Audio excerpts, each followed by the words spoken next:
अस्सलाम वालेकुम नाजरीन। आजकल ज़लज़ले और तूफ़ान बहुत आम हो चुके हैं। हम हमेशा आए दिन दुनिया के किसी न किसी इलाक़ों में ज़लज़लों और तूफ़ान की ख़बरें सुनते रहते हैं। जैसा कि आजकल तुर्की में ज़लज़ले की आफ़त किसी से मख्फ़ी नहीं है। ज़लज़ले की आफ़त ने 3000 से ज़ायद लोगों को मौत के घाट उतार दिया। सैकड़ों इमारत ज़मींदोज़ हो गई, इस तरह जैसे कागज़ का कोई टुकड़ा हो, और हज़ारों लाखों लोग घर से बेघर हो गए। ज़लज़ले की हौलनाकियों ने शहरों में वहशत फैला दी है। दिल दहला देने वाला मंजर है। ज़लज़ला के जो दुनियावी असबाब ज़िक्र किए जाते हैं उससे इनकार नहीं किया जा सकता, क्योंकि दुनिया को अल्लाह ताला ने दारुल असबाब बनाया है। लेकिन हमारा अक़ीदा ये है कि जिस तरह पूरी कायनात खुद ब खुद कायम नहीं हो गई, उसी तरह ज़लज़ला या कोई भी आफ़त खुद ब खुद नहीं आती। उसके पीछे अल्लाह ताला का हुक्म होता है। अल्लाह ताला का इरशाद है सूरह रूम में कि लोगों ने अपने हाथों जो कमाई की है उसकी वजह से खुश्की और तरी में फ़साद फैलाया, ताकि उन्होंने जो काम किए हैं अल्लाह उनमें से कुछ का मज़ा उन्हें चखाए, शायद वो बाज आ जाए। नबी करीम सल्लल्लाहु अलैहि वसल्लम और सहाबाए किराम रज़ियल्लाहु ताला अन्हुम से ज़लज़ला आने के जो असबाब मनक़ूल हैं वो ये है कि लोगों में ज़िना, सूद और शराब का आम होना, लोगों के गाने बजाने को अपना मशग़ला बनाना, अच्छाइयों और बुराइयों से लोगों को रोकने का हुक्म बंद कर देना, लोगों का उन बुरे आमाल को करना ही नहीं बल्कि उन्हें जायज़ और वक्त की ज़रूरत करार देना।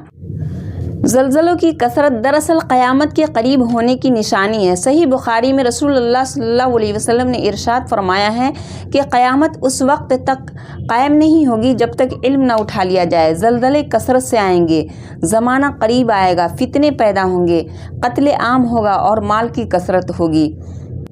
तो आइए अब हम जानते हैं कि इस तरह की कोई भी मुसीबत आती तो अल्लाह ताला के नेक बंदे क्या करते थे। सही बुखारी की रवायत है कि हज़रत अबू बकर रज़ियल्लाहु ताला अन्हु कहते हैं कि हम रसूलुल्लाह सल्लल्लाहु अलैहि वसल्लम के पास थे। सूरज ग्रहण लग गया। नबी सल्लल्लाहु अलैहि वसल्लम उठे। आप अपनी ऊपरी चादर ज़मीन पर घिसेटते हुए जा रहे थे, यहाँ तक कि मस्जिद में दाखिल हुए। हम भी मस्जिद में दाखिल हुए। हमें आप सल्लल्लाहु अलैहि वसल्लम ने 2 रकातें नमाज़ पढ़ाई, यहाँ तक कि सूरज बिल्कुल साफ़ हो गया।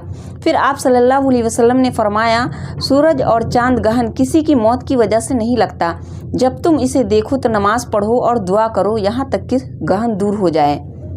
इसी तरह जब कभी आसमान पर हवा या बादल नबी सल्लल्लाहु अलैहि वसल्लम देखते तो आपकी हालत बदल जाती। आप आगे आते, पीछे जाते, घर में दाखिल होते, घर से बाहर निकलते, आपके चेहरे के तासुरात बदल जाते थे। हाँ, जब बारिश होती तो आपके चेहरे पर खुशी के निशानात नज़र आते थे। तो हमें भी बहैसियत मुसलमान अपनी ज़िंदगी के तमाम मामलात को इस्लामी नुक्ता नज़र से देखना चाहिए। आफ़ात, तूफ़ान और ज़लज़लों से इबरत, नसीहत, डर, खौफ और सबक लेना चाहिए।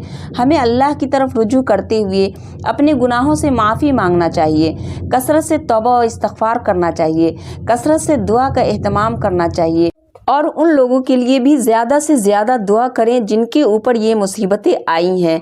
हमें अल्लाह ताला का बहुत बहुत शुक्र अदा करना चाहिए कि अल्लाह ताला ने हमें अपने आमाल को सुधारने का मौका दिया है। अल्लाह ताला हम तमाम मुसलमानों को अपने हिफ्ज़ अमान में रखे, हर तरह के फितना फसाद से महफूज रखे, हर नागहानी आफत से महफूज रखे। आमीन।